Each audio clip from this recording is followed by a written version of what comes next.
विजय धनुष, जिसका इस्तेमाल महाभारत युद्ध में महारथी कर्ण ने बड़ी ही कुशलता से किया था। इस विजय धनुष की विशेषता यह थी कि यह धनुष जिस किसी योद्धा के हाथ में होगा, उसके समीप एक अभेद कवच निर्माण हो जाएगा। ब्रह्मास्त्र, नारायणास्त्र, सुदर्शन, पाशुपतास्त्र और कालिकास्त्र जैसे विशाल अस्त्र के सिवा इस कवच को कोई सामान्य अस्त्र या शस्त्र भेद नहीं सकता था। इस विजय धनुष से लक्ष्य साधकर जब भी तीर छोड़ा जाता था, तो वह तीर एक भयानक ध्वनि उत्पन्न कर अपने लक्ष्य की ओर बड़ी ही तेजी से बढ़ता था, जिसे देख अच्छे अच्छे शूरवीरों की रूह कांप जाती थी। इसका अर्थ ये हुआ कि जो कोई योद्धा इस विजय धनुष को धारण कर लेगा, उसे पराभूत करना लगभग असंभव हो जाएगा। एक तो यह धनुष इतना शक्तिशाली और अद्भुत था, ऊपर से इसे महारथी कर्ण ने अपने हाथों में धारण किया था, जिनका नाम इस संसार के सर्वश्रेष्ठ योद्धाओं में गिना जाता है। अपनी उच्चतम धनुर्विद्या और विजय धनुष के बलबूते पर महारथी कर्ण एक अजेय योद्धा कहलाए। लेकिन ऐसा अद्भुत और दिव्य विजय धनुष कर्ण ने कैसे प्राप्त कर लिया, इसके पीछे भी एक बड़ी रोचक कथा है। तो आइए जानते हैं इस रहस्य को। कर्ण के मन में बचपन से ही एक श्रेष्ठ धनुर्धर बनने की इच्छा थी। इसलिए कर्ण गुरु द्रोणाचार्य से विद्या प्राप्त करने के उद्देश्य से जा मिले। परंतु गुरु द्रोणाचार्य ने उन्हें अपना शिष्य बनाने से इनकार कर दिया और कहा, मैं सिर्फ क्षत्रिय राजकुमारों को ही विद्या सिखाता हूं, अन्य किसी को नहीं। गुरु द्रोणाचार्य का यह उत्तर सुनकर कर्ण नाराज हो गए, परंतु उन्होंने हार नहीं मानी। एक ब्राह्मण का रूप धर कर्ण विद्या सीखने के लिए भगवान परशुराम के पास गए। कर्ण ने ब्राह्मण का रूप इसलिए धारण किया था क्योंकि भगवान परशुराम ब्राह्मणों के अलावा और किसी को भी अपना शिष्य नहीं बनाते थे। ब्राह्मण रूप में कर्ण को देखकर भगवान परशुराम ने उन्हें अपना शिष्य बना लिया। भगवान परशुराम से कर्ण ने संपूर्ण विद्या सीख ली। सभी अस्त्र शस्त्रों का ज्ञान भगवान परशुराम ने कर्ण को दिया। परंतु भगवान परशुराम कर्ण की धनुर्विद्या में कुशलता देखकर काफी प्रभावित हुए। एक बार थकान से चूर भगवान परशुराम कर्ण की गोद में सर रखकर सो रहे थे।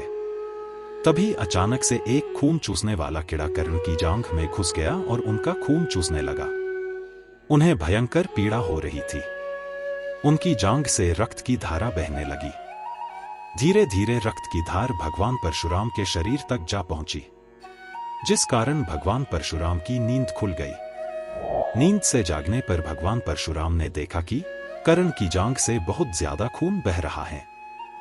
अपने गुरु परशुराम को गोद से उठा देख कर्ण ने अपने पैरों को जोर से हिलाया, जिस कारण वह खून चूसने वाला कीड़ा कर्ण की जांघ से अलग होकर जमीन पर गिर पड़ा। कर्ण ने बड़ी ही बेरहमी से उस खून चूसने वाले कीड़े को अपने हाथों से रगड़कर मार डाला। यह सब दृश्य देखकर भगवान परशुराम आग बबूला हो गए। उन्होंने कर्ण से कहा, तुम ब्राह्मण नहीं हो, क्योंकि किसी ब्राह्मण में इतनी सहन शक्ति नहीं हो सकती जो इतनी पीड़ा सह ले, और कोई भी ब्राह्मण इस तरह जीव हत्या नहीं कर सकता जिस तरह तुमने बड़ी ही बेरहमी से रगड़कर इस कीड़े को मारा है। ऐसा निर्दयी तो एक क्षत्रिय ही हो सकता है। तुमने ब्राह्मण रूप धरकर मुझसे छल से विद्या सीखी है, इसलिए मैं परशुराम तुम्हें श्राप देता हूं। जिस समय तुम्हें अस्त्र शस्त्र की अधिक आवश्यकता होगी, उस कठिन समय में तुम मुझसे सीखी हुई विद्या भूल जाओगे। अपने गुरु भगवान परशुराम का श्राप सुनकर कर्ण उनके पैरों पर गिर पड़ा और उन्होंने भगवान परशुराम से कहा, ना तो मैं ब्राह्मण हूं और ना ही क्षत्रिय, मैं एक सूत पुत्र हूं। आप ब्राह्मणों के अलावा और किसी को विद्या नहीं सिखाते, इसलिए मैंने ब्राह्मण वेश धारण किया था। कुछ देर बाद भगवान परशुराम का क्रोध शांत हुआ।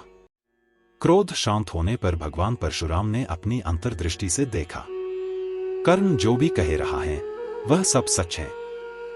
उसने विद्या राजपाट पाने के उद्देश्य से प्राप्त नहीं की है, अपितु पिछड़े हुए लोगों को उनका अधिकार दिलाने के लिए विद्या प्राप्त की है। और कर्ण यह भी दिखाना चाहता है कि किसी भी कुल में जन्म लेने पर भी कोई भी व्यक्ति विद्या प्राप्त कर एक उत्तम योद्धा बन सकता है। भगवान परशुराम को बहुत पछतावा हुआ। उन्होंने सोचा, कर्ण की गुरु भक्ति से मुझे तो प्रसन्न होना चाहिए था, परंतु क्रोध के आवेग में आकर मैंने कर्ण को बेवजह श्राप दे दिया। भगवान परशुराम ने कर्ण से कहा, मेरा दिया हुआ श्राप निष्क्रिय तो नहीं हो सकता।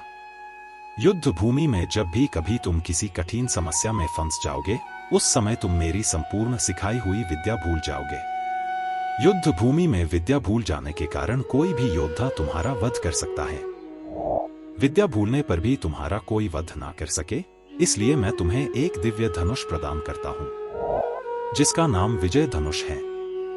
इसका नाम विजय धनुष इसलिए रखा गया है कि इस धनुष को थामे रहने पर कोई भी अन्य योद्धा उस धनुर्धारी का वध नहीं कर सकता, फिर चाहे वह इस धनुष से तीर चलाए या ना चलाए, क्योंकि यह दिव्य विजय धनुष उस धनुर्धारी के चारों ओर एक शक्तिशाली दिव्य कवच निर्माण कर देता है, जिसे भेदना लगभग असंभव है। यह दिव्य विजय धनुष मैंने भोलेनाथ शिव शंकर की कठोर तपस्या कर प्राप्त किया है, जो आज तुम्हें दे रहा हूं। तुम विद्या भूल भी जाओ तो इस विजय धनुष को अपने हाथों में थामे रखना, जिससे तुम्हारे चारों ओर एक शक्तिशाली दिव्य कवच निर्माण हो जाएगा, जिसे कोई अस्त्र शस्त्र नहीं भेद सकेगा। इस तरह तुम्हारे प्राणों की रक्षा होगी। इतना कहकर भगवान परशुराम ने वह दिव्य विजय धनुष कर्ण को सौंप दिया। इस विजय धनुष को धारण करने से कर्ण का एक नाम विजयधारी भी पड़ा। जब जब महारथी कर्ण ने इस विजय धनुष से युद्ध किया, उन्हें कोई पराजित नहीं कर सका। महाभारत युद्ध के 17वें दिन महारथी कर्ण के रथ का पहिया भूमि में धंस गया। भूमि में धंसे रथ के पहिए को बाहर निकालने के लिए महारथी कर्ण अपना विजय धनुष रथ में ही छोड़ रथ से नीचे उतर आए। इस तरह कर्ण का विजय धनुष से संपर्क टूट गया और संपर्क टूटने से विजय धनुष से निर्माण हुआ कवच भी टूट गया।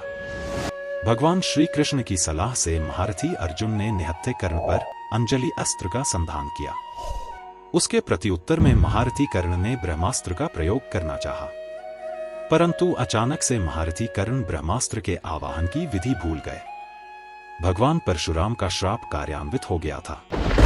तभी महारथी अर्जुन के अंजलि अस्त्र ने निहत्थे कर्ण का कंठ भेद दिया। इस तरह विजय धनुष न होने पर कर्ण की मृत्यु हो गई। यह जानकारी आपको पहले से ही थी तो कमेंट में ओम नमः शिवाय लिखे। अगर नहीं थी तो कमेंट में जय श्री कृष्ण लिखे। वीडियो पसंद आए तो लाइक और शेयर करें। ऐसे ही अनसुने रहस्य को जानने के लिए हमारे चैनल को सब्सक्राइब करें। बेल आइकॉन को प्रेस करें, ताकि हमारे नए वीडियोज की नोटिफिकेशन आप तक सबसे पहले पहुंच जाएगी। धन्यवाद।